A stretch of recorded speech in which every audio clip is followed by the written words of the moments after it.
বাবা, স্বপ্ন ছিল। না, আজকে দিদির সাথে কোনো রকম ঝামেলা করা যাবে না।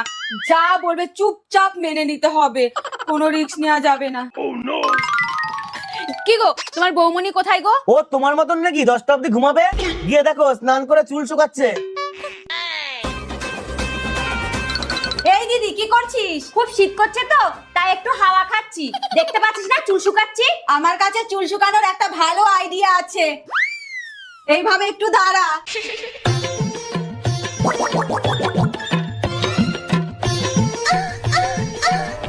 নে, ওটার থেকে এবার এটাতে বেশি হাওয়া হবে।